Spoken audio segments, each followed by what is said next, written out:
If you don't know, now you know, nigga. The Mercedes C63 AMGs.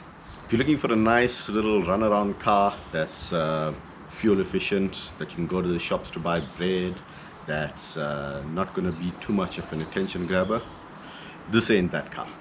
Oh yeah, welcome to Rolling with V.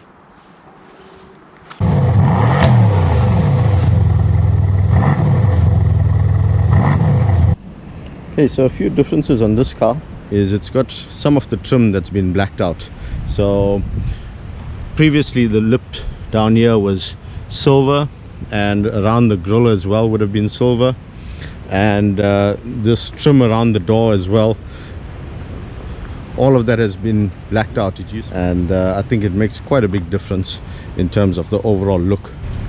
We've got things like the carbon mirrors here, which adds a little bit of different flavor. Looks quite modern and sporty. Personally, I prefer the look, and I think it looks a hell of a lot more gangster.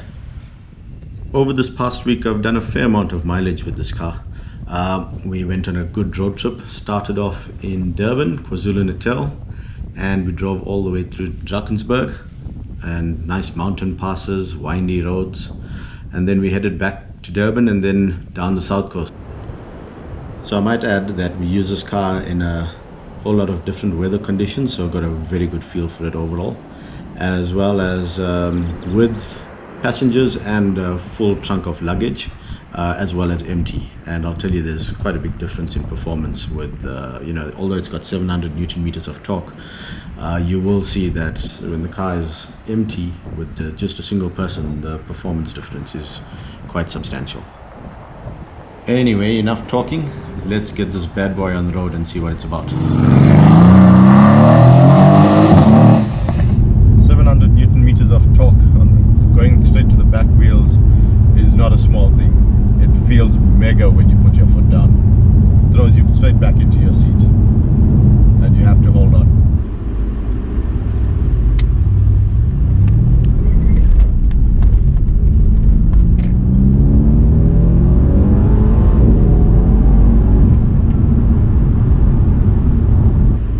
The weight of this car is around 1600 kilograms. It's not light by any means, but it doesn't really show its weight on the open road. Perhaps on the track you might feel it a bit more, but it is a big car nevertheless. The facelift version of the C63 has recently been released, and mechanically it's not too different from this one. The gearbox is one of the big differences. This has got the 7-speed gearbox, and the new one's got the 9-speed automatic gearbox. But I mean, that alone will tell you that this is still a good package and quite a capable package mechanically in terms of what's around now. So it's still a very capable car against its competitors. For an automatic gearbox, it's not slow by any means. This has got the electric steering. They've moved away from hydraulic steerings on these cars. It's light steering in certain terms, but it does load up in the corners, so it's not the worst steering you're going to have. I mean, there is still feedback that does come through, but it's not going to be as good as the hydraulics that have been around of our past times.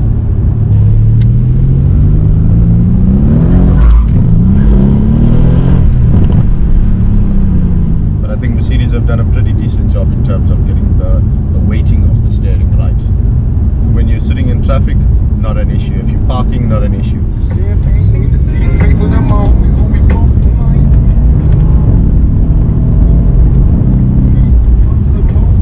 The amount of power on tap, it makes overtaking a breeze in almost any situation. I'd call that a safety feature.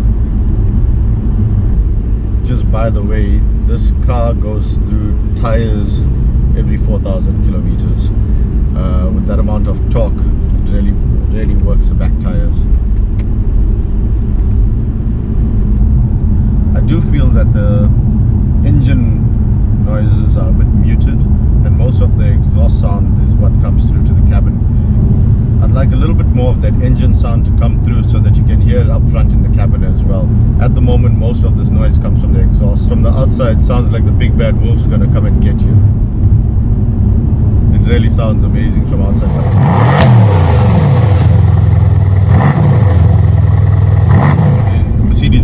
done an excellent job with the exhaust in this. But I believe there's a lot of technology that has gone into it, with all the flaps that open and close at the different stages, just to tune the exhaust to the right note. You've got a few options in terms of settings. It's got individual, comfort, sport, sport plus, and race. With race mode, you better be aware, because it switches off quite a few of the safety aids.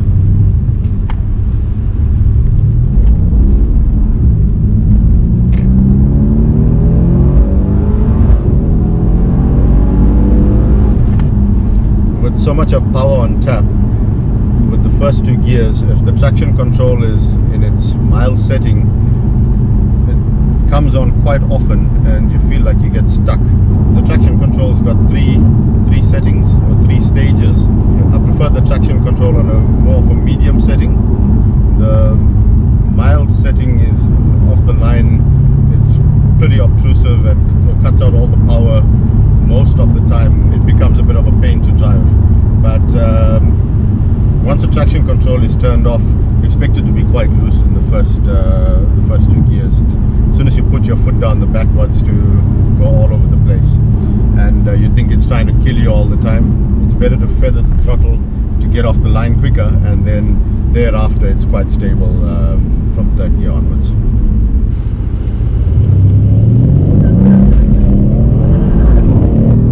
Control all of the exhaust note, which mode you want it in, whether it's sport or race, dynamics, the suspension settings, ride comfort, all of that with all of these buttons down here.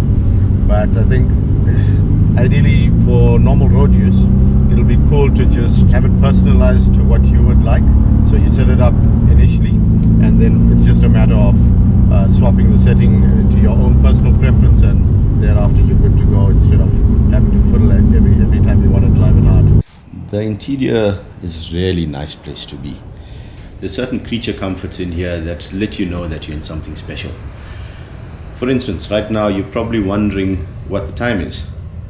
Well, let me have a look at my IWC timepiece right here. Then you've got things like the Burmester sound system.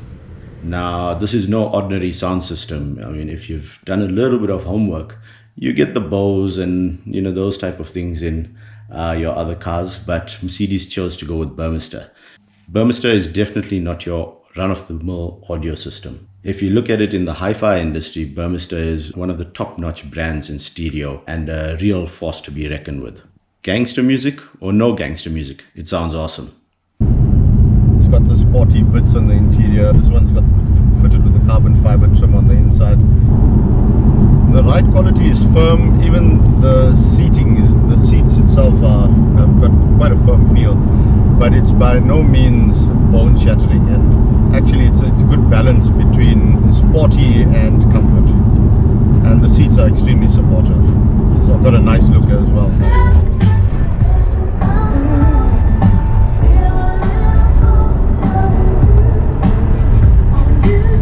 Also got the heads-up display, which is nice. It tells you the speed, what gear you're in, as well as it's got a rev counter on it. On the freeway, it's such an effortless cruiser. You can do hundreds of kilometers with ease in this car. It really covers ground quite rapidly. On the open road, the fuel economy is not bad. At the moment, we're sitting at under 2,000 revs at 100 kilometers an hour. So we're not using a lot of power just to keep it going. So it's very effortless in that regard. If there's one thing I like more than just a V8, it's a V8 with twin turbos. And if you didn't know, now you know. Where have I heard that before? Although this V8 is a smaller capacity compared to the previous generation of C63, that was 6.2 liters, and this is a 4-liter V8. The fuel economy is a bit better than what that is supposed to be. However, if you're really pushing this car, don't expect much in terms of great fuel economy. It is quite thirsty on fuel. But I suppose any performance car, if driven hard enough, it's not going to be very fuel efficient. Even though this engine's got so much of torque all the way from the bottom, you don't mind revving it out all the way to 7,000 all the time, just to get that experience of the exhaust. It sounds so great.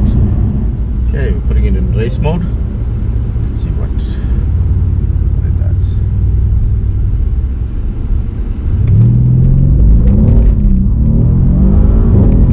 Holy crap, this thing pulls strong.